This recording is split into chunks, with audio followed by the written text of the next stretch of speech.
un poco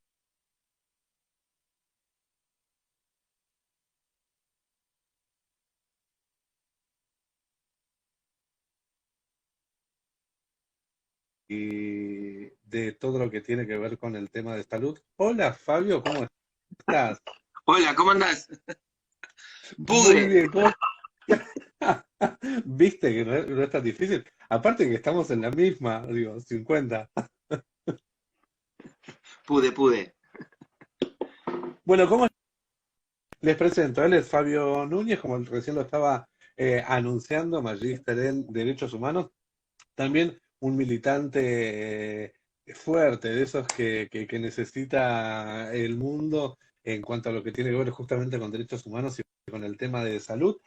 Y bueno, aquí en estas charlas que empecé a armar, creo que ya hace como un mes, una cosa así, sobre lo que tiene que ver con el tema de VIH, sigue hablándolo desde todos los aspectos, ¿no? Arrancamos desde la literatura, estuvimos hablando por allí con Gabriela Borrelli con respecto a los distintos tipos de literaturas que hubieron sobre, por ejemplo, con el tema de salud, con el tema de VIH, hablamos de la Stonehenge, sobre la enfermedad y sus metáforas, el SIDA y sus metáforas. Hablamos también con la comunicación, el tema de las palabras, porque siempre en todo lo que tiene que ver con el tema de todo en general, digo, no solamente del tema de VIH y salud en todo en general, lo que tiene que ver el tema de las palabras y la comunicación, ¿no? Y que me parece que también es como el derecho fundamental de todo ser humano, la información, la palabra, la educación, el transmitir, el saber desde la palabra usar lo correcto para salir de lo que tiene que ver con el estigma, la discriminación, con todo este tipo de cosas. Y mi idea, bueno, era charlar un poco con vos para meternos en muchos temas, en temas de derechos humanos, en temas de la militancia y en otros temas que también tienen que ver con el Estado mismo y la presencia del Estado en resolver ciertos tipos de inconvenientes cuando se producen, si se producen en el tema de VIH. Así que bueno, esta es una mini presentación de lo que es el ciclo, de lo que es tu presencia aquí en el día de hoy. Y bueno, contanos un poco, para arrancar, de lo que tiene que ver con lo tuyo, que es el tema de derechos humanos, cómo, a partir de cuándo encarás la carrera de magíster hacia derechos humanos y cómo se va vinculando, o qué vinculación en todo caso tiene con el tema de salud. En realidad arranca previo, digamos. Yo a los 17 años eh, hago el curso de auxiliares de enfermería y en aquel momento no te permitían ingresar antes de los 18, pero como yo lo terminaba ya con 18 años y era uno de los pocos que en aquel momento tenía el secundario completo, me dejaron ingresar. Y a los 18 años ya comienzo a trabajar en marzo del 83, allá lejos y hace tiempo, en el Hospital Gandulfo como enfermero del Hospital Gandulfo de Lomas de Zamora. Eh, Automáticamente, digamos, ya desde las prácticas de auxiliar de enfermería fue como decir, bueno, esto es el sitio en el cual quiero desarrollar mis actividades, esto es mi trabajo, esto es donde quiero de alguna forma crecer. Yo ya me había anotado en la Facultad de Derecho, hago toda mi carrera de Derecho. Cuando me recibo, comienzo a dar clases en la universidad a personal de enfermería. Y todo fue caminando por el mismo lugar. Siempre milité, desde los 16 años había comenzado a militar en derechos humanos. ¿Por qué te digo esto? Porque son como distintas vías que se juntaron en un determinado momento. Eh, en los 90, principios de los 90, cuando se empieza a producir ese pico de lo que llamaban en aquel momento la peste rosa, Uf, uno comienza, uno comienza a perder entornos que yo imagínate que comencé a poder vivir mi sexualidad, como siempre digo, en catacumbas, a escondidas, claro. eh, en esos lugares de sociabilización que la sociedad nos permitía, eh, o que la verdad que la sociedad no nos permitía. De alguna manera los creábamos a fuerza de resistir el sistema y a fuerza de puro deseo. A los golpes, sí, claro. Y tal cual. Y bueno, fue muy loco porque comenzaba la democracia, avanzábamos en tragarnos.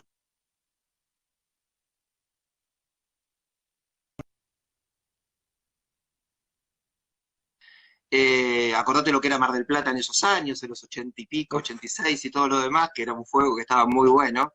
No en vano la epidemia hizo lo que hizo en Mar del Plata. Eh, Comienzo a sentir que empiezo a perder amigos, empiezo a perder afectos, empiezo a perder amantes, empiezo a perder.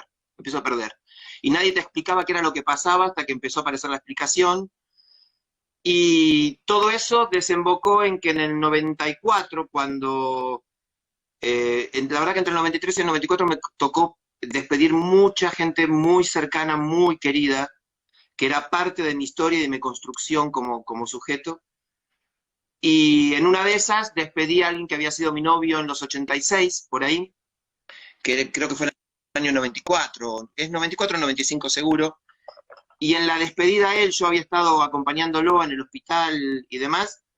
En la despedida a él, eh, 2 días antes o 3 días antes, yo había entrado, yo ya hacía un tiempo me habían despedido del hospital por esta boca que Dios me dio, y había empezado a trabajar en un centro de hemodiálisis.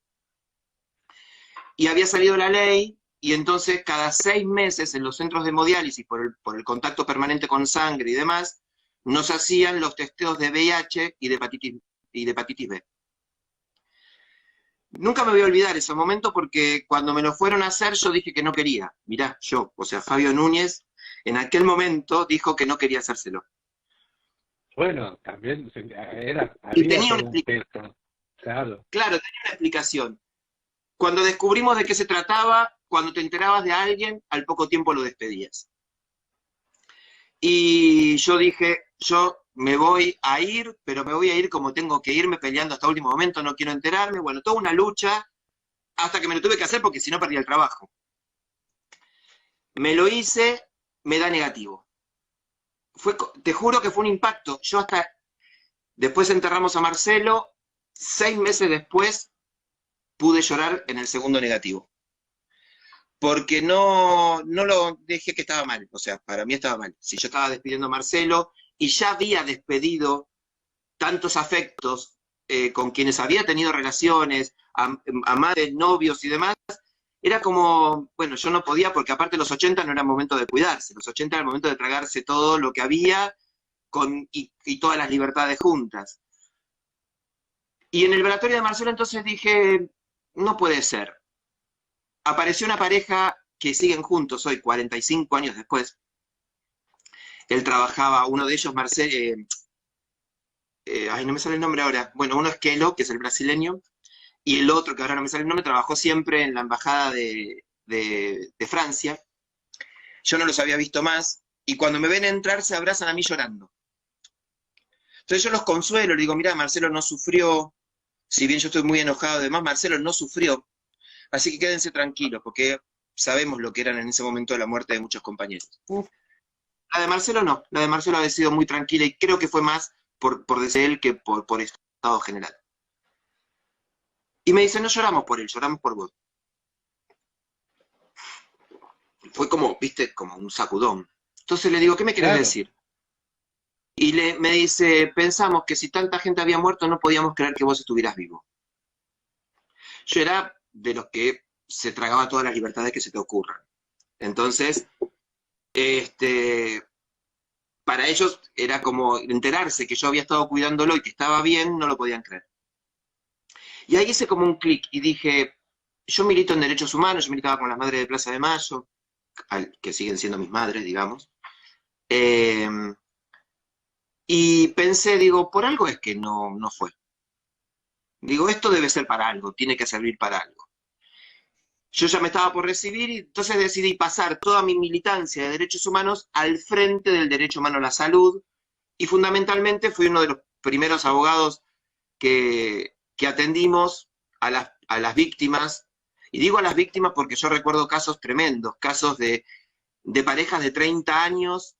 Yo nunca me voy a olvidar de un caso, 30 años viviendo juntos, desde muy chiquitos. Él había acobijado a su pareja la familia lo había echado en la calle en los 70, cuando se había enterado que era puto, porque a mí no me gusta decir gay. El gay es gorila, el puto es peronista, perdónenme que lo diga, pero tengo que decirlo. Saben que yo Muy no me bien, callo. totalmente. Totalmente. Es que es así. Este, O sea, bueno, qué suerte.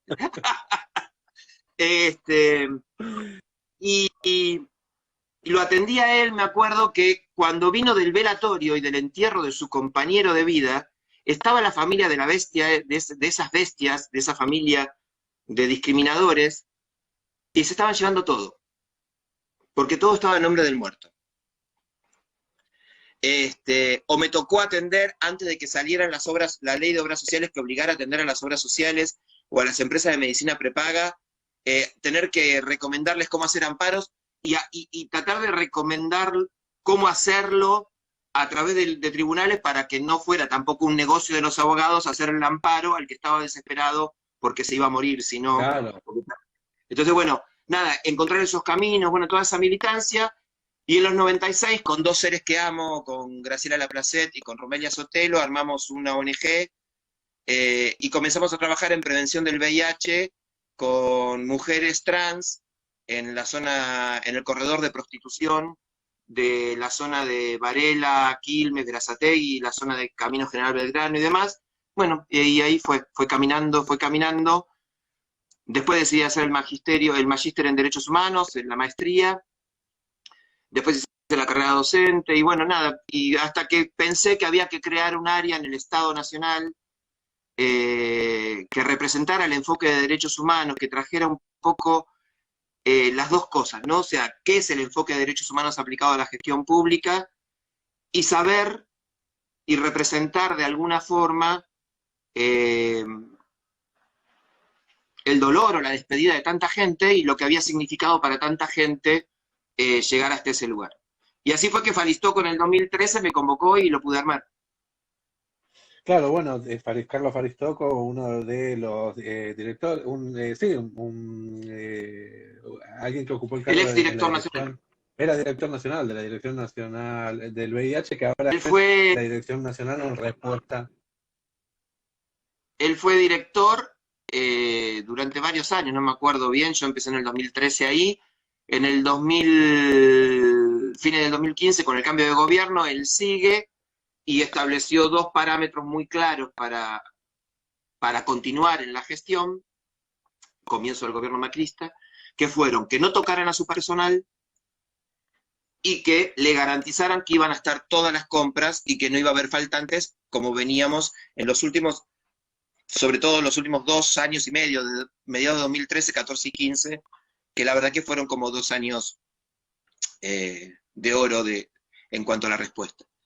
Y en cuanto vio que eso no lo garantizaban, peleó unos cuantos meses, se retiró, hizo una renuncia. Yo nunca me voy a olvidar, pero la despedida de Maulen, la despedida de Carlos Falistoco, fue una despedida tremenda en el simposio de la Fundación Huésped, los compañeros y las compañeras aplaudiéndolo de pie, y al mismo tiempo muy angustiados y muy tristes, sabiendo, claro, lo que eso significaba, ¿no? Claro, y lo que se A mí me venía. tocó, Me a mí me acuerdo de tocó encabezar esta. en ese momento en el simposio, pedimos los trabajadores y las trabajadoras poder hablar y leímos un comunicado de los trabajadores y de las trabajadoras denunciando la situación y alertando a toda la comunidad de era lo que se venía, ¿no? Que tocó leerlo a mí, digo, pero fueron momentos así, y bueno, y después del macrismo, ¿no? Lo que significó y lo que No, claro, significa. bueno, y déjame hacer un paréntesis con respecto, primero, el resumen de lo que contaste, de las situaciones que se vivían en aquella época, para muchos que nos siguen en las charlas, como Ariel, bueno, como un montón de gente, saludar a todos los que están conectados ahora, incansable labor la de Fabio, emoción pura escucharlo, dice Juan Adrián Sotelo.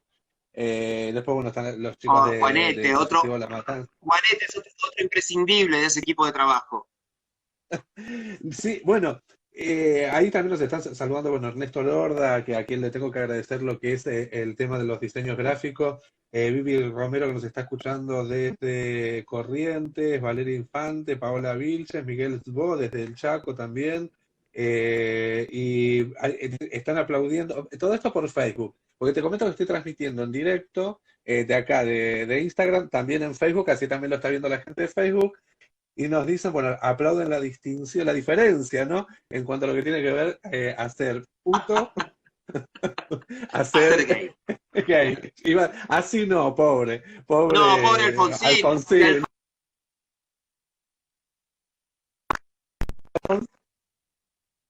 Era de los nuestros, Alfonsín era peroncho, o sea, eso es indiscutible. No, y recordaba todo lo que decías que fue todo lo que vivimos, ¿no? En todas aquellas épocas del principio de lo que tenía que ver con el tema del VIH, de cómo, algo que es fundamental y que se dio mucho en las charlas que tuvimos, sobre todo con personas que venimos, como es mi caso, desde hace 27 años que convivo con el virus y que ya lo, digamos, desde antes tenía el conocimiento, obviamente, con todo lo que iba pasando y amigos que se iban muriendo esta cosa de que muchos en aquella época apenas se enteraban, pasaban días. Hay gente que no lo cree esto.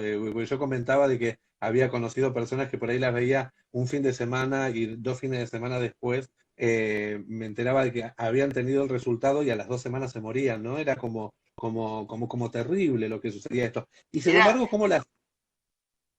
Sí, era muy duro. Digo, yo siempre lo cuento porque a mí me parece que esas cosas hay que ponerlas en primera persona. Eh, exacto, yo no quería no quería que me hagan el testeo. Yo no claro, quería que me hagan el testeo porque yo veía que mis amigos, mis amantes, mis amores se iban. O sea, el que se claro. enteraba se iba. Este, digo, la diferencia, ¿no? Por suerte, la diferencia. Claro, bueno, a mí me pasaba, por ejemplo, también con el tema de la medicación. El tema de la medicación, en aquel momento, yo cuando tengo el resultado del análisis allí por diciembre del 93, de hecho este año cumplo 27 años porque fue aproximadamente en el mes de julio o agosto donde tengo contacto con el virus, o sea que lo tengo todo como hasta con fecha. Y desde diciembre del 93, que tengo el primer resultado de VIH, no empiezo a medicarme sino hasta que me enfermo en el 2001.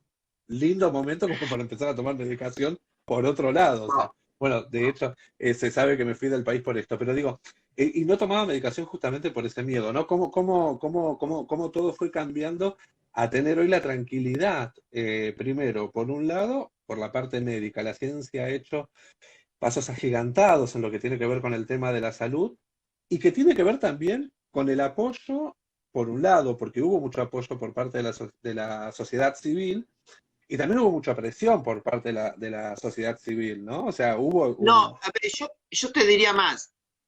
Eh, yo creo que, yo siempre lo digo esto, y lo digo sobre todo para las nuevas generaciones, para que entiendan la importancia de cuál es el rol que cada sector tiene. Porque no importa el gobierno que esté, cada uno y Claro, cada una tiene que cumplir un rol. Y el rol de la sociedad civil, por lo menos en Argentina y en gran parte del mundo, pero sobre todo en Argentina, que digamos, que si hay algo de lo que podemos darnos el lujo de sentirnos orgullosos los argentinos y las argentinas y los argentines, es de nuestra militancia social. Digo, un pañal, un pañal se transformó en un pañuelo blanco que hoy nadie duda a nivel internacional qué significa. Una marcha que dijo ni una menos se transformó en una oleada imparable mirada por todo el mundo. Siempre mujeres, fíjate. Eh, el primer frente sexopolítico de la diversidad sexual, con una clara posición, hoy sería antineoliberal, en aquel momento anticapitalista, fue fundado en Argentina, el Frente de Liberación Homosexual, con compañeros y compañeras que provenían del comunismo, de los montoneros, del cristianismo, todos y todas expulsadas por su condición de diverses. Digo, Argentina siempre ha dado ejemplo de lo que es la militancia y la defensa de la vida y de la integridad y de la dignidad. Tenemos un cóctel hermoso en ese sentido. Y también en el VIH, Argentina, No se construyó de abajo para arriba. Se construyó con compañeras y compañeros en el 2001 tomando el ministerio, amenazando con prenderlo fuego, amenazando con que los tenían que matar para sacarlos de ahí adentro. No una vez, 8 veces, o no me acuerdo cuántas, tomaron el ministerio. La respuesta al VIH en Argentina se construyó con cientos de asociaciones, que es el famoso amparo bengalensis, presentando un amparo contra el Estado Nacional, obligándolo a que tenga que responder y comprar la medicación para que las compañeras y los compañeros no se mueran. La respuesta en la Argentina se debe a las compañeras y a los compañeros que le pusieron el cuerpo y que salieron a decir, vivos nos queremos, porque no es nuevo esa consigna. Y hoy, como dicen muchos, vivos y con tratamiento nos queremos, y con calidad de vida. Claro. Bueno, esto es así. Esto lo recordábamos con José María Di Bello, como también con Claro. Humberto Kors, de adultos mayores, el tema de la marcha de los barrijos, ¿no? O sea, ¿quién fueron los o sea, ahí estuvimos nosotros, o sea, en todo lo que fue ese tema de lucha, digo, nosotros en el sentido de muchos que se quedaron. En mi caso, a pesar de todo, siempre tengo este peso de que me tuve que ir, pero bueno, me tenía que ir por una realidad y era la condición física en la que yo me encontraba y que no podía cortar el tratamiento en ese momento en el que no había salud, no había medicación, y sí tuve que irme del país. Yéndome del país y viviendo Perdóname, afuera... si piensa, es otra forma del exilio, ¿eh? Sí, eso es, sí, sí, sí. De hecho, yo lo pongo siempre, en más de un reportaje que lo he puesto, he dicho, para mí el cuarto exilio es el exilio de la salud. Porque muchas veces hablamos del fenómeno de estas migraciones obligatorias que se producen, como si fuera algo distinto hablar de un exilio. Se exilia cuando te coartan o te cortan los derechos civiles y políticos. ¿Qué es otra cosa que tener que rajarte del país porque si no morís, porque te cortaron los derechos sociales, económicos y culturales? Es un exilio. Y Argentina vivió distintos exilios. Y muy bien recordar lo que era hacer las colas en el Ministerio de Salud, esas colas inmensas a partir de las 4 a buscar medicación, y que muchas veces a las 5, a las 10 de la mañana te bajaban la medicación y te decían, no, ya no hay medicación, ¿no? O sea, claro. Era terrible, pero bueno, pensaba, viviendo todo eso, digamos que uno tenía que vivir en aquella época, después sí, hay como una especie de tranquilidad, entre comillas, en el sentido de que hay un Estado presente, hay una política a partir de un gobierno que empieza a ayudar y a poner...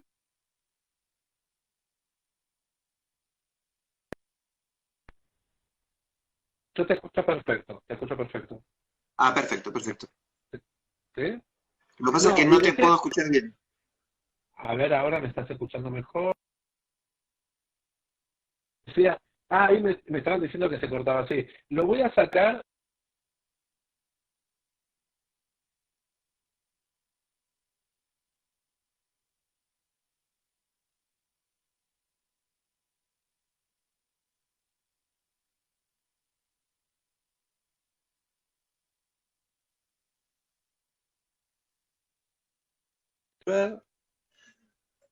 Bueno, les comento mientras tanto que estamos hablando con Fabio Núñez. Ahí te escucho, acá estás, ahí te escuché. Ahí estás. Ahora sí creo que estamos bien conectados los dos. Ahí va.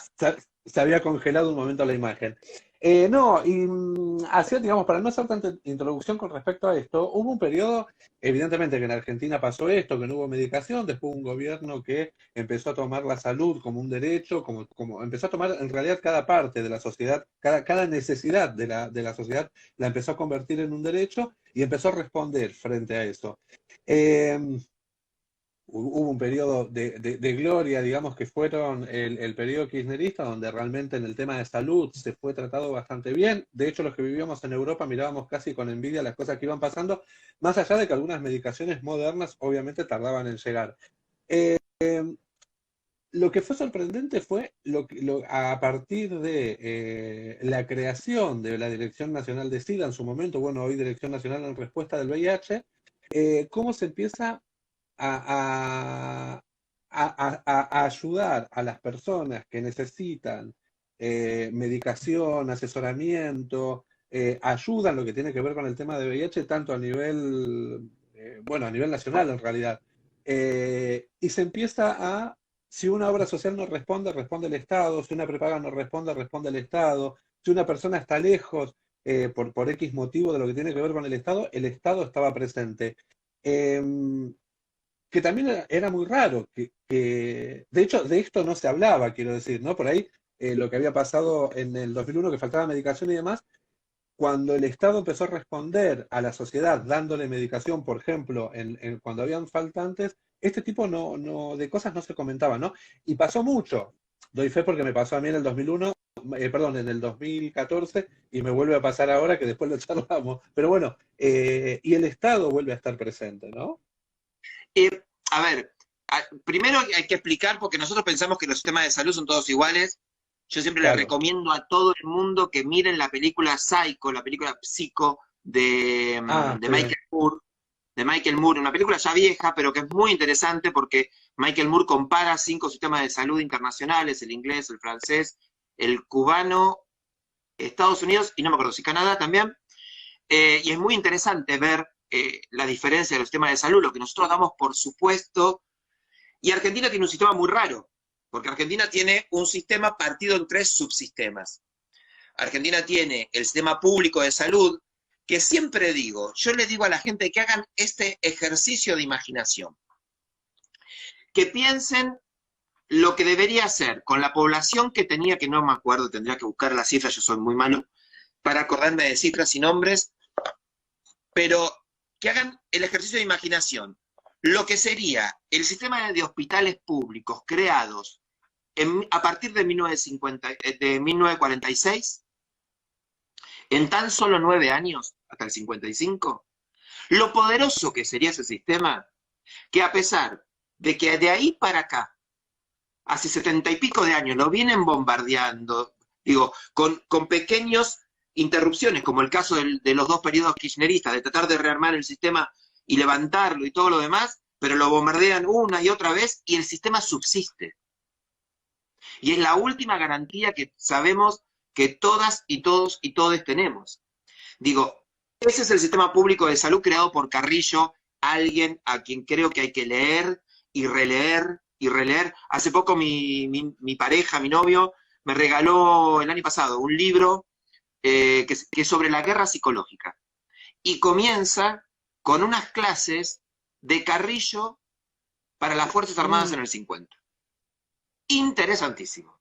Un tipo, un pensador todoterreno, Sí, claro. un humanista, que el tipo era el que les decía que frente a las enfermedades y que producen el hambre, la tristeza y la exclusión, los microbios y las bacterias eran pobres razones. Era ese tipo. Ese es el sistema público de salud. Y después tenés el de obras sociales y el de la medicina privada, que está en casi todo el planeta, la medicina privada, ¿no? Obviamente. Puede pasar. Paso. Cosas sobre. Y el sistema, sobre todo de obras sociales, es una invención, como somos nosotros, meramente argentina. Sí, claro. Entonces, a esto se le sumó, a estos 3 subsistemas, se le sumó en la segunda oleada neoliberal, es decir, el gobierno de Menem, que vino a decirle, el sistema de salud no es más nacional, cada provincia se hace cargo. Y revolvió hospitales y centros de salud a cada provincia. Entonces, 24 jurisdicciones respondieron como pudieron. Entonces, te encontrás con un sistema altamente fragmentado. Digo, porque esto hay que pensar. Uno piensa que la salud es lo mismo en el Hospital Gandulfo de Lomas, en el Hospital Pena de Capital o en cualquier hospital de cualquier provincia. No es lo mismo. Uno piensa que la medicina privada existe en todo el país. Y la verdad que cuando uno la estudia, es un fenómeno de el AMBA, del Gran Rosario, de Córdoba, de Mendoza, de Tucumán y de algunas grandes ciudades. Digo, mi segundo lugar en el planeta es una localidad de la costa que se llama Reta.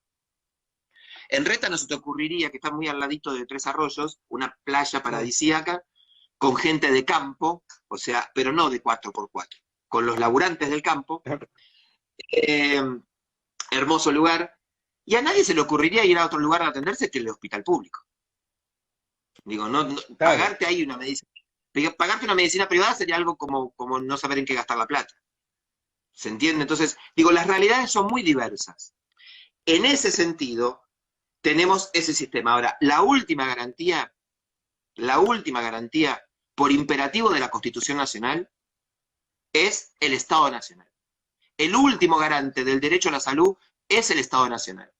Y el Estado Nacional, cuando cualquiera de todos esos fracciones y pedazos en los que quisieron destrozar el sistema de salud pública argentina no puede responder, está obligado a dar respuesta. Porque pareciera, y esto lo digo porque no hay que olvidarse de esto, porque si nos olvidamos de esto, cuando vienen unas bestias neoliberales, nos puede pasar que no recordemos que esa es una obligación del Estado. El Estado está obligado a dar respuesta. No es que lo hace claro. porque es bueno, no es que lo hace porque yo a mis alumnos siempre les digo lo mismo. ¿Para qué tenemos Estado si no es para garantizar los derechos? ¿Para qué lo queremos? ¿Para que hagan negocio las empresas? Ni les hace falta el Estado. No les hace falta el Estado. Pueden hacer sus negocios, es más, cuanto menos Estado está, más negocios hacen. El Estado está Totalmente, para ganar. totalmente. Dos cosas. Primero, uno está Pero igual que nos está preguntando que el libro que dijiste de psicología, Se llama así, la guerra psicológica, la guerra eh, psicológica. pero la guerra psicológica, Ramón Carrillo, que Perfecto. tiene un prólogo, si no me equivoco, tiene un prólogo de Rashid. Les Mira, pido por favor a los que lo lean, que lean las clases de Carrillo en contexto histórico. Digo, ¿no? Porque si no, a veces puedo decir, ¿qué dijo Carrillo? Está en contexto histórico. Está se diciendo los, en los 50. se los acabo de escribir ahí para que lo tengan. Ahí nos están dando lo que hay. De lo que decías, quiero aportar algo con respecto a lo que decías de la diferencia de lo que tiene que ver con el tema de salud. Yo con mis valijitas me fui a Italia en busca de medicación para poder seguir viviendo. En su momento había tenido, digamos, enfermedades oportunistas, estaba pesando 63 kilos, era un desastre. Bueno, así todo, me fui con todo para Europa pensando en esta historia argentina de tenemos... miren, esa es la tapa del libro. Perfecto. Perfecto. Ahí ya les queda marcado, también para la gente que lo está preguntando por el Facebook. Y cuando llegué de Italia, después, bueno, estuve un breve tiempo, 3 años, una locura también el tema de tratar de encontrar un centro, bueno, anécdotas que ya las leerán en un libro que estoy escribiendo. Me voy a Qué bueno. Barcelona, sí, me voy a Barcelona, justamente tiene que ver con el tema del cuarto exilio. Cuando me voy a Barcelona, eh, eh, o sea, me voy a hacer atender, obviamente, claro, ahí me descubro el tema de las obras sociales que no existen, obviamente me atiendo por lo que es la seguridad, seguridad social, la salud del Estado, y en un momento, en un trabajo, pasan a ofrecer una especie de cobertura médica donde incluían también acupuntura, un montón de cosas, y dije, bueno, me anoto, me inscribí, pagaba una mínima cuota. Me fui a atender, cuando me voy a atender, la doctora obviamente empezó con las agujitas y le dije, yo soy paciente con VIH. Entonces me dijo, ¿y qué haces acá? Y yo le digo, perdón. Me dijo, no, no, bueno, yo no te puedo atender a vos. Me dice, pero vos dijiste cuando te anotaste es una especie de prepaga, en la prepaga que... Le dije, mirá, no, más allá de lo que tiene que ver con el tema de la intimidad, me parecía que era lógico contárselo a los médicos, y no, me dijo, no, no, no, no, no, acá en España, querido, vos te tenés que atender nada más que por la seguridad social. A vos, nosotros, la prepaga ninguna te va a atender. Yo no te puedo atender a vos. O sea, me sacó, me fui. Ahora, después la llamé en privado para pedirle un turno, obviamente me lo dio, me cobraba 3 veces más y me hacía acupuntura, ¿no? Pero bueno, y ahí descubrí que las personas con VIH que viven en Europa, claro, somos preexistentes y la medicina prepaga ni siquiera está, digamos, asociada con el Estado o hay algún tipo de acuerdo, directamente no te atiende solamente el Estado. Fue como un shock haber visto esta cuestión cultural, ¿no? Que vos decís Sí, de golpe. yo siempre le digo a muchos, si los medios, ¿no? Realmente mostraran las realidades, ¿no? Y no las ficciones que nos quieren mostrar, nos daríamos cuenta lo que significa el sistema de salud en la Argentina, al que hay que mejorar, tenemos que rearmar los pedazos como de toda la República, digamos, porque, digo, hay que rearmar los pedazos de las distintas oleadas neoliberales, pero el sistema de salud argentino es único en el planeta, ¿eh? Es único en el planeta. Es único. Es único en el planeta. Sí, sí, sí. Yo lo veo, y vos lo vivirás, nosotros recibimos ahí en el ministerio muchas consultas de compañeros y compañeras latinoamericanos que quieren venirse a la Argentina porque tienen VIH y en sus distintos países no están consiguiendo la atención, y se asombran porque te dicen, decime todos los requisitos. Y cuando vos le decís, mira, la verdad que los tratados internacionales de derechos humanos, lo que dicen es que los países que lo firman tienen la obligación de cubrir el derecho a la salud a toda la persona que habita el suelo. Y Argentina lo cumple. O sea, vos vivís en la Argentina, si tenés documento venezolano, colombiano, uruguayo o argentino, da lo mismo. Vivís en la Argentina. El sistema de salud está obligado a cubrirte. Y no lo pueden creer, como que quedan como, pero ¿y qué tengo que hacer? ¿Cuánto tiempo? ¿Cuántos años? El otro me dijo, ¿tardará menos de un año? Le digo, y depende del tiempo que vos tardes en ir al hospital. Le digo, vos fijate. Y se quedaba mirándome como, no lo podía entender. ¿Entendés? Bueno, de hecho, cuando yo me vengo a vivir a la Argentina, ¿qué hice? Llegué el 31 de diciembre del 2013 y el 2 de enero del 2014 empiezo a trabajar. El 10 de enero me voy al hospital de San Isidro, que me correspondía en ese momento para darme de alta y empezar a hacer los trámites de la medicación. Digo, 12 años de vivir en Europa, ¿sí? Entonces vine y me fui al servicio público. Digo, el Estado es el que me va a dar la medicación y voy a seguir por ese lado. Y me dan de alta. Cuando voy a ir a retirar la medicación, el doctor de ese momento, no me acuerdo el nombre ahora, que también pasó por la Dirección Nacional de SIDA, me dice, mirá, me lo rechazaron del Ministerio de Salud, cosa que me había dado una bronca porque dije, yo estoy luchando por el movimiento nacional y popular, bla, bla, bla, y al final termino siendo afectado de lo que yo estoy peleando.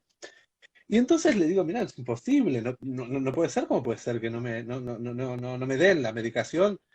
Entonces, por ahí nos pusimos a charlar y dice, pero a ver, vos estás laboralmente, ¿en qué condiciones estás? Le digo, no, yo estoy trabajando para el teatro.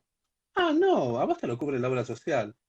¿Viste? Sí, ahí fue como un claro, decir, claro, o sea, Acá te atienden las horas sociales. o sea, funciona el sistema cuando vos decís, y ahí es cuando me pregunté realmente, y ahí creo que empecé en cada programa de radio que hacía, decía que aquella persona que le pone el numerito a primer mundo, segundo mundo, el que cataloga al mundo por primero, segundo, tercero, eh, tendría que empezar a modificarlo de tercer mundo, porque realmente yo ahí me pregunté, ¿estuve viviendo en el primer mundo? ¿Y esto era el tercer mundo? Digo, esto es maravilloso, o sea, no podía creer que estuviese sucediendo eso, como muchas respuestas que me dieron a partir de ahí desde la Dirección Nacional de SIDA en su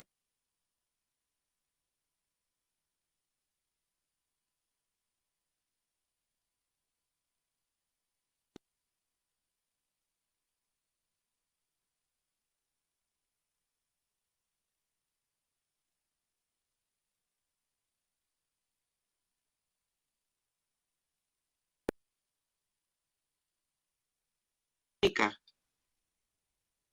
está, ahí está. estábamos perdidos. No, lo que yo decía era que cuando Carlos Faristó en su momento, Ese tipo. por una pelea de... ¿Se tildó? Ahí está, ahí está, ahí está. Había no sé qué había pasado con dos laboratorios y faltaba una medicación, y el Estado Sí. me da la medicación que después la obra social, en ese momento era la obra social del OSPE, obra social del personal del espectáculo público, que en ese momento, digamos, después me da la medicación y yo se la devuelvo al Estado. Cosa que me parecía increíble. O sea, el Estado le estaba dando a una obra social y a muchos privados la medicación. ¿Viste? Es Bueno, eso es lo que hacemos, eso lo hacemos permanentemente, digamos. De hecho, esos tipos de reclamos vienen al área que yo integro, que coordino, y hay mucha gente como que no se queda, ¿viste? Como, porque digo, empresas de medicina prepaga, obras sociales, todo lo demás, lo que hacemos es coordinar eh, la atención de la persona, digo, si la persona va a interrumpir tratamiento, garantizamos que el Estado le entregue la medicación, pero al mismo tiempo desde el área tramitamos los reclamos ante la Superintendencia de Servicios de Salud, nos conectamos con las obras sociales y todo lo demás, porque la idea es que reconecte ese sistema y pues vuelva a atender normalmente a las personas. Porque tampoco es lógico que las personas, porque si no es algo muy perverso. Yo esto siempre lo digo, es algo muy perverso. Hay veces que te dice la gente, pero no puedo seguir retirando del Estado. ¿Sabés lo que pasa? A vos te descuentan dinero que va a parar a un subsector. Y si el Estado te sigue dando, lo que hacemos permanentemente es sacar de la caja de todos y vos le estás dando la plata a otro. Entonces, seguimos desfinanciando al Estado. Debilitamos cada vez más al Estado. Y eso tampoco lo podemos permitir. Una cosa es cubrir a la persona para que la persona no interrumpa tratamiento, pero otra cosa es no seguir reclamando a los agentes, sean obras sociales y sobre todo la medicina privada, que es responder y cubrir el tratamiento como corresponde. Es tan claro que de golpe lo pensaba en aquellas señoronas y señorones de 4x4 que viven pidiendo privatizar todo y que muchas veces dicen que los extranjeros o los negros no se atienden, refiriéndose casi siempre a los extranjeros, ¿no? No se atiendan en los hospitales públicos, personas que tienen obras sociales maravillosas, que pagan fortunas y que sin embargo en más sí, los que se quejan de la atención en el hospital público son los que nunca van al hospital público. Y es más, y les llegás a decir que tienen el hospital público y les agarra como un ataque de no me mandes ahí. Perdón, porque en realidad, esas clases sociales, lo que quieren, hay gente que aprendió a hacer a través de pisotear a otros. Hay gente que aprendió a hacer sintiéndose más que alguien. Digo, también tienen que tener un hueco existencial bastante importante, porque digo, si para vos sentir que sos, tenés que ver lo que le falta a los demás y decir, yo tengo más que el otro, digo, sería bueno que hagas una visita a la terapia a ver qué te pasa, ¿no? Cuánto vacío existencial, que no es individual. Ese vacío existencial es un vacío creado por un sistema que necesita que consumas a costa de cualquier cosa. ¿Y qué decir de aquellos que de última se terminan yendo o a vacunar al Estado o utilizando servicios del Estado cuando están teniendo una prepaga impresionante? Digo, yo conozco gente claro, que están pagando estos planes de 540, 710, no sé cuánto, que son 25.000 o 30.000 pesos, que terminan utilizando los servicios del Estado, ¿no? Y digo, nos están sacando nosotros después de criticar de esa forma. Te digo, la gente está fascinada por lo que me están llegando los comentarios de Facebook con esta charla. Ahí también me están diciendo un poco que se recortó. Para muchos es muy productivo. Quería decir, estaba María ¿cómo se llama? De Positivos La Matanza, que decía, Fabio, ¿me haces un favor? ¿Podés leer un fragmento de qué están hechos los derechos? ¿O te agarró muy mal? Sí, claro que sí. Esperá que te lo busco. Eso es impresionante. Es un escrito, gracias, debe haber sido María esa. María, exactamente. Es un escrito de una jueza federal de Brasil que le habla a sus alumnos y a sus alumnas y le dice de qué están hechos los derechos. Y jueza federal, ponés jueza federal que están hechos los derechos. Espera que lo estamos buscando. Bueno. Mientras tanto vamos estirando. Producción en vivo. Y es interesantísimo, ¿no? Porque es una jueza federal, les dice a sus alumnos claramente de qué están hechos los derechos, que tienen que ver con la lucha y con la historia previa. Esto que contábamos al principio de la charla, de decir la respuesta al VIH y garantizar la salud, la integridad, la vida digna de las personas viviendo con VIH tiene una historia. Y esa historia tiene muertes, esa historia tiene lucha, esa historia tiene tomas del ministerio, esa historia tiene... Bueno, eso es lo que hace la jueza, gracias, y dice, la jueza se llama Raquel Domínguez de Amaral. Tenemos un ratito. Obviamente, nos quedan 15 minutos. Bien, entonces llegamos perfecto. ¿Saben de qué están hechos? ¿Saben de qué se hacen los derechos, mis jóvenes? ¿Sienten su olor? Los derechos son hechos de sudor, de sangre, de carne humana podrida en los campos de batalla, quemada en las hogueras. Cuando abro la Constitución, además de los signos, de los enunciados vertidos en lenguaje jurídico, siento olor a sangre vieja. Veo cabezas rodando en las guillotinas, jóvenes mutilados, mujeres ardiendo en las llamas de las hogueras. Oigo el grito enloquecido de los empalados. Me encontré con niños hambrientos, enriquecidos por inviernos rigurosos, fallecidos a las puertas de las fábricas con los estómagos vacíos. Sofoco en las chimeneas de concentración expulsando cenizas humanas. Veo africanos convulsionando en las bodegas de los barcos negreros. Oigo el gemido de las mujeres indígenas violadas. Los derechos están hechos de fluido vital. Para ser el derecho más elemental, la libertad, pasaron siglos y miles de vidas fueron tragadas, fueron molidas en la máquina de hacerse los derechos, la revolución. ¿Tú creías que los derechos fueron hechos por los funcionarios, que tienen asiento en los parlamentos y en los tribunales? Pero qué engaño. El derecho se hace con la carne de la gente.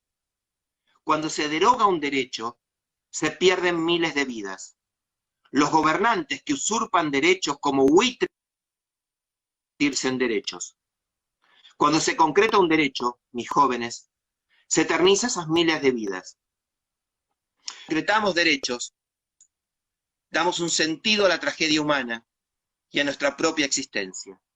El derecho y el arte son las únicas evidencias de que la odisea terrenal ha tenido algún significado.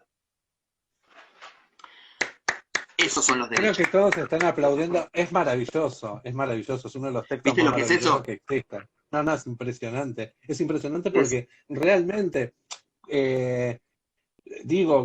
todo lo que vos decías, todo lo que dice, ¿no? Con respecto a cada sufrimiento que hubo en la historia de cada persona por la cual se conquistó un derecho, y lo pensaba también en cómo nosotros, en tanto allá en el año 2000 como en estos últimos 4 años, a partir del 2016, tuvimos que poner el cuerpo en la calle, tuvimos que poner el lomo en la calle, a pesar de que la misma sociedad, una parte de la sociedad, una parte de la gente, cuando cortábamos las 9 de julio nos decían vayan a trabajar, sidosos de mierda, o no, con estos insultos que ya hoy no nos duelen. En realidad creo que son los que nos terminan dando fuerza para terminar luchando por los derechos que también le corresponden a ellos. Cuando vos garantizás el derecho y fortaleces la respuesta al VIH en la Argentina, estás fortaleciendo el sistema de salud. Cuando vos peleás para que haya medicación de cáncer en la Argentina, estás fortaleciendo el sistema de salud. Cuando vos peleás para que haya vacunas para la gripe, estás fortaleciendo el sistema de salud. Mira, yo me acuerdo, 82 yo empecé a ir a algunas de las marchas de las madres de Plaza de Mayo. En el 83, mira, en el 83, como te conté, empecé a trabajar en el Hospital Gandulfo y a escondidas, porque hasta diciembre estuvieron los milicos, pegaba los carteles de las madres en el hospital, hasta que me descubrieron, pero por suerte ya estaba la democracia. Y una vez una compañera, vieron una foto de mi vieja era una quilombera de aquellas también, y salió en una foto cuando Osmiara, que los primeros mellizos que se habían recuperado y los expropiadores escaparon a Paraguay, y se hizo una marcha. Y mi vieja fue a la marcha y salió la foto, no me acuerdo si en la tapa de Clarín o de dónde. Entonces cuando llegué al hospital, mis compañeros me decían, y ahora entendemos por qué vos vas a esos actos y militás con ellas, tenés un hermano desaparecido. Y yo lo miraba y digo, soy hijo único, o sea, no. Le digo, ¿por qué me dicen esto? ¿Y por qué vimos esto? Y le digo, ¿por qué tendría que ser así? Y porque eso explicaría por qué vas a los actos de derechos humanos. Lo mismo después me pasó en los 90, 2000, cuando me veían trabajando en VIH, puto VIH, ¿viste? Era como, era la peste rosa. Y yo decía, no, la verdad que alguien quiso que yo no lo tuviera, no sé cómo, y no porque me cuidara en los 80, insisto, porque también, cuando yo milito el cuidado, y tanto insisto con el cuidado, en tiempos en el que el cuidado ha quedado de lado en muchos casos, es porque yo sé lo que significa no cuidarse, porque yo lo vi en la carne y en los cuerpos de mis amigos, de mis amores y de mis amantes. Yo sé lo que significa no cuidarse. Y a pesar de que haya un tratamiento para VIH, no cuidarse te expone a otras cosas. Cuidarse Totalmente. te expone a no cuidar tu humanidad, a terminar siendo una cosa que el sistema te va a dar una pastilla para cuidarte. Y la verdad que el cuidado empieza por revalorizar lo humano que nos habita.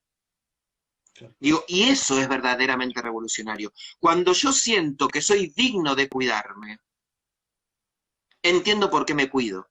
Cuando yo siento y entiendo el valor que tiene una persona humana, me cuido, pero encima, enfrente, tengo otro humano, tengo otra humanidad que me interpela. Solo esos sujetos, esas sujetas, son capaces de defender lo humano. Y ahí es donde te das cuenta que vos decís, a mí no me hace falta tener VIH para trabajar por el VIH, porque cuando yo trabajo por el VIH y trabajo por el cuidado de los otros, trabajo por mi cuidado. Claro, es la Cuando, salud de cuando, todos. cuando nos horroriza que siga existiendo eh, la cuestión racial tan bruta del centro del imperio como Estados Unidos, yo soy negro, pero yo soy negro, yo soy un desaparecido, yo soy alguien con VIH, yo soy el que tiene cáncer y no le dan los medicamentos, yo soy los indígenas de nuestro pueblo negados y aún hoy expoliados y hambriados. Yo soy todo eso, porque sabes que todos queremos, o por lo menos gran parte de la gente con la que nos rodeamos, queremos vivir un mundo en el que quepan todos los mundos, como dicen las compañeras y los compañeros zapatistas. Ese mundo diverso que nos permita vivir a todos en armonía sobre todo con la Pacha, que mirá la paliza que nos está dando. Miralo como nos está gritando, basta, Claro, loco, déjense de joder. Les mandé 5 avisos, porque en 10 años son 5 gripes, ¿eh? Porque acordémonos que pasó la gripe aviar, este es el tercer y- coronavirus que nos manda. ¿Qué esperamos? exacto. ¿Qué esperamos? Pero digo, bueno, nada, es eso. Me parece que tenemos que ir, que tanto nos asusta la derecha, ¿viste? Y el neoliberalismo, hay que ir por todo. Y ir por todo significa revolucionar las formas en las que nos relacionamos. Hay que dar vuelta, hay que rescatar la humanidad y entender que si una persona con VIH no accede al medicamento, todos estamos en peligro. Porque es un Claro, sistema que no garantiza lo que tiene que garantizar. claro, porque, mira, a veces yo siempre lo doy como ejemplo porque digo, bueno, perfecto, no me tomes como ejemplo a mí dentro de la lucha que yo tengo Ahí se- con el VIH, sobre todo en los últimos, estos 4 años. Pero, por ejemplo, siempre cuento lo mismo con el ébola en el gobierno de la derecha, el gobierno de Mariano Rajoy. De golpe hay un brote de ébola en África. Justo ese mismo tiempo, Mariano Rajoy decide empezar a cerrar hospitales, cierra el área de infectología de un importante hospital de Madrid, cae el primer infectado de ébola. O sea, lo que era terrible, porque, o sea, eso podía haber sido realmente mucho peor de lo que es hoy por hoy el COVID. Y el tipo no tenía las salas en condiciones para poder resguardar y proteger a esta persona que venía de África con ébola. Bueno, de hecho hicieron un desastre, hubieron un montón de cosas que no se supo.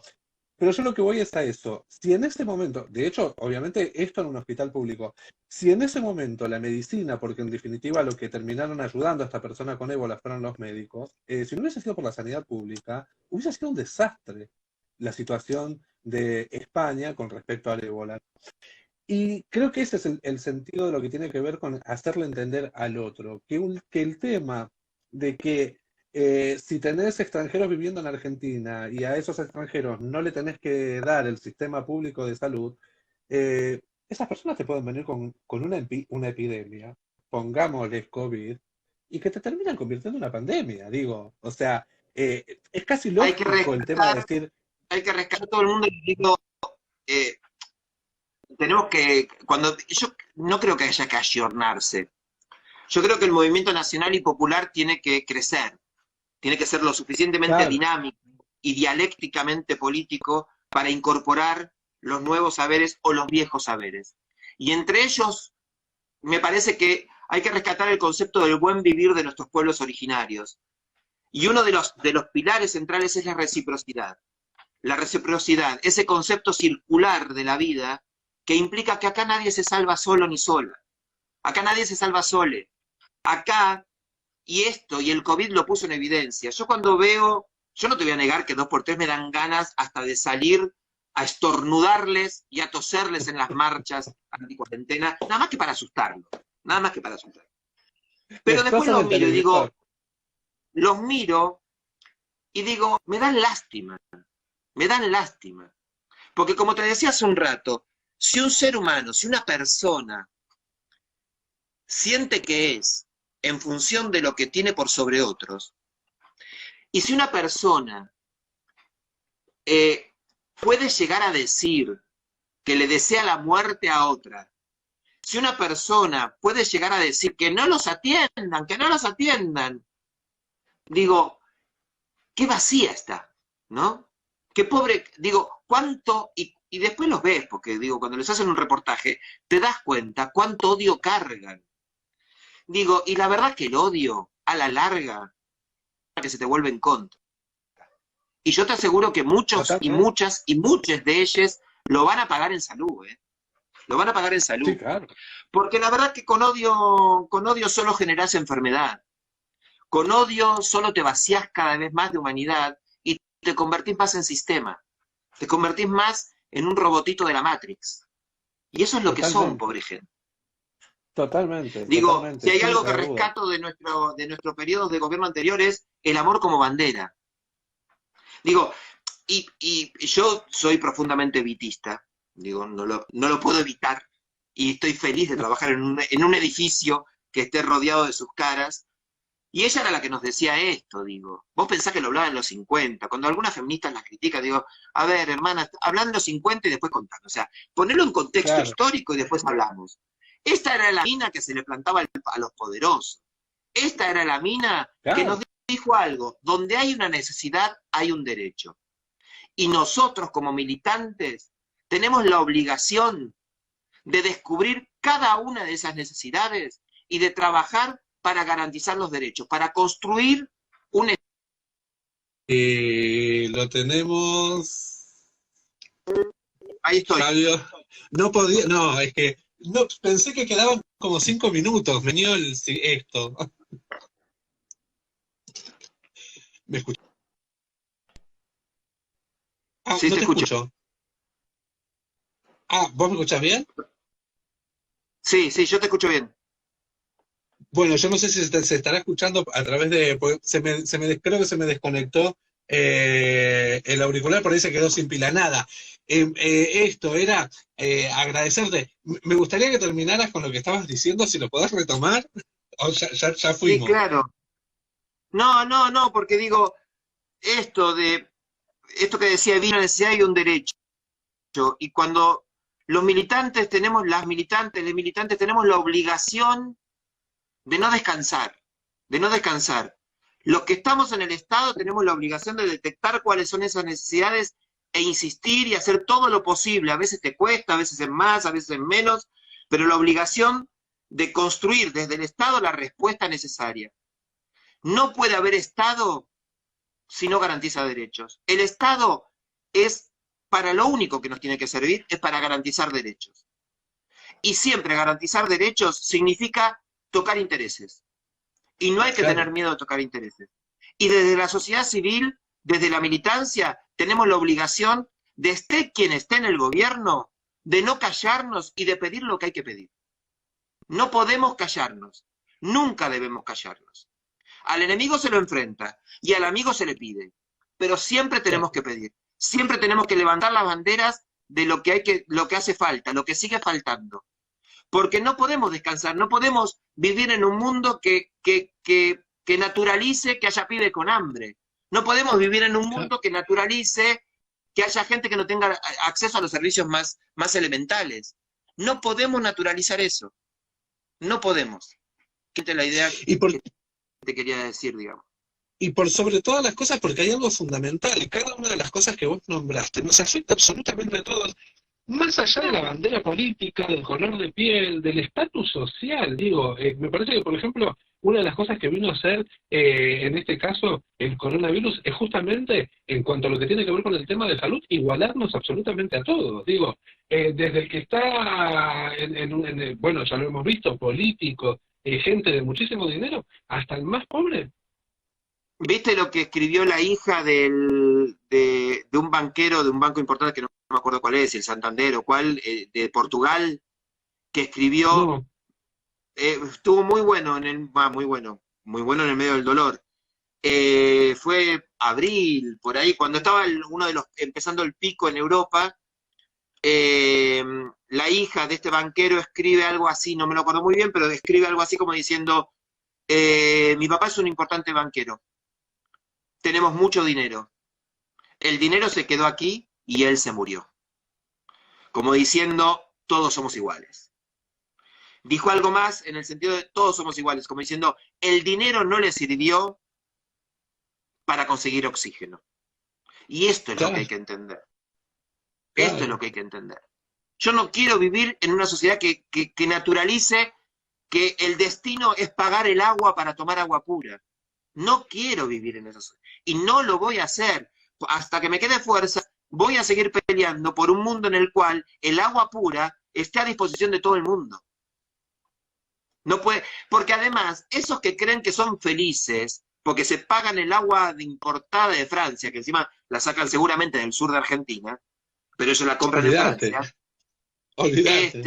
que se creen felices en esas fiestas o en sus countries privados, lo que tienen es terror y además tienen mucho odio.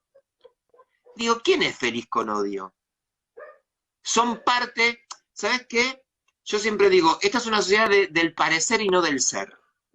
El sistema nos hace parecer. Entonces, tenés periodistas que parecen periodistas y son meros operadores políticos. Tenés políticos que parecen democráticos y son golpistas. Entonces tenés gente que parece, pero que no es. Porque perdimos el rumbo de la esencia, perdimos el rumbo. Es un sistema que nos desconectó del planeta, conectó de la Tierra. Y cuando te desconectan de la Tierra, te desconectan de tu humanidad. Somos un animal más de este planeta. Digo, y esa gente no puede ser feliz. Esa gente no puede ser feliz. No lo es, de hecho. Cuando los ves, ahí cuando se manifiestan, lo que dicen te das cuenta que no son felices. Yo, cuando voy a una marcha, voy feliz y me encuentro con mis compañeros y voy feliz y me abrazo de felicidad. Y es más, vas como buscando al otro. Claro, e incluso cuando fui a protestar, por ejemplo, en contra de la reforma previsional, que nos comimos semejante represión en diciembre del 17, no iba con odio. Sí. No iba con odio. Iba a defender los derechos. Y los derechos se defienden con alegría. Por eso es la diferencia. Porque nosotros defendemos derechos y ellos defienden privilegios. Totalmente lo demostramos, porque también muchas veces, sobre todo lo que tiene que ver con la lucha del tema de VIH, a veces parecemos como los mismos, ¿no? Pero qué garra, porque muchas veces somos 10 y muchas veces somos 200, muchas veces hacemos un acting tratando de cerrar una calle con una bandera y muchas veces nos encadenamos en el Congreso por una ley de un presupuesto. Y ganamos, y salimos, y le ponemos, y hasta que no nos den una solución, desde ahí no nos movemos. Y sin hacer demasiado quilombo, quiero decir. Claro, pero vos fíjate, nunca pedimos la muerte de nadie. Jamás. Al contrario. O sea, le estamos pidiendo como decía Serrat en su canción, entre esos tipos y yo hay algo personal. Y esa es la verdadera grieta. Quienes defendemos la humanidad, quienes defendemos un planeta para todos, quienes defendemos al planeta, y quienes defienden privilegios, quienes defienden tener a costa de cualquier cosa, e incluso a costa de los otros, de las otras y del mismo planeta, y eso nunca nos vamos a poder poner de acuerdo. La Lo verdad que único que nunca me nos queda vamos a por poner de acuerdo. decirte, primero es, bueno, agradecer a toda la gente que estuvo conectada, tanto en el Facebook, Alex Cogan, ¿quién más? Norberto Calgán, Jorge Cipriani, Daniel Segura, bueno, Marumel, Silvina Lamartina, Elida González Cose, bueno, un montón de gente que realmente está mandando mensajes de todos lados y sobre todo felicitando por cada palabra, lo mismo la gente que está conectada acá a través del Instagram, Flores Madura, Jansson Alejandro Jansson, perdón, Dinastía del Sol, pero bueno, a todo el mundo agradecer que estuvieron conectados y que te tengo enfrente, que, ¿cómo decirlo? Viste que a veces uno en la vida por suerte, ¿no? Cada camino que fui haciendo, tanto en una lucha, por una lucha o por otra, me fui encontrando con personas con valores, firmes, seguras. La vida me hizo cruzar a un José María Di Bello, un Alex Freire, un Humberto, eh, que todos son fuertes, luchadores, indispensables. Y que uno tiene la suerte de poder por ahí de tenerlos al lado como te tiene a vos, pero realmente el placer de la vez que yo te conocí y de ver lo que fue día a día, las luchas, y más allá de las luchas, lo que yo sé que haces, como lo haces por la gente que está alrededor, por cada vez que nosotros dentro de nuestras organizaciones tenemos a alguien que la está pasando mal o que nos envía un mensaje por privado, ¿qué hacemos? Como te he enviado varias veces de alguna persona que estaba necesitando algo por algún tema, para que se lo resuelvan desde el lugar del Estado. No importó la hora, no importó el segundo, no importó el minuto, vos siempre estuviste ahí, y esta y agradecer. Eh, Sos de los indispensables, sos de los que necesitamos tener en el Estado, en la lucha, adelante, al lado nuestro, porque vas ocupando cada uno de los lugares, ¿no? Cuando no podés estar al lado, no podés estar adelante, estás atrás nuestro, empujándonos a la lucha, y eso es algo que te lo tengo que agradecer de corazón y de alma, porque por todos, por un poco por esto, por lo que vos decías, por los que se quedaron, por los que perdimos en aquella época, y porque creo que en ellos es donde, no sé, tenemos lo que vos decías, lo que hoy conseguimos, y por personas que tuvieron conciencia y corazón como lo tuviste vos, y para mí nada, es darte un gracias enorme, enorme por todo lo que vas haciendo, por la lucha que vas haciendo, y porque sé que muchas veces también luchás en soledad por cada uno de nosotros, y sufrís en soledad también por las cosas que nos van pasando a cada uno de nosotros, y nada, es darte un gracias enorme por todo esto. No, no gracias. No gracias, como siempre digo, porque la, yo aspiro a que cuando sea muy viejo, porque voy a romper las pelotas durante muchos años, eh, pueda mirar para atrás y pueda decir, bueno, caminé el camino de la coherencia. Y la coherencia es entre lo que se siente, lo que se piensa, lo que se dice y lo que se hace. Hoy justo hablaba con una compañera muy querida que no nos conocemos hace muchos años, pero de esa gente que cuando te conoces decís, hay uno en Chamiga, justamente de eso. Y creo sinceramente que nada, que es, digo, si yo te digo esto, cuando puedo tengo que hacer, ¿entendés? Porque si no, sería un hipócrita. Y esto demuestra que no hace falta estar en, no sé, en qué cargo o algo por el estilo. Que cada uno de nosotros tiene la obligación de hacer en el lugar en el que está. De hacer en el Totalmente. lugar. Así que nada, para sabes que también con vos me chamigué.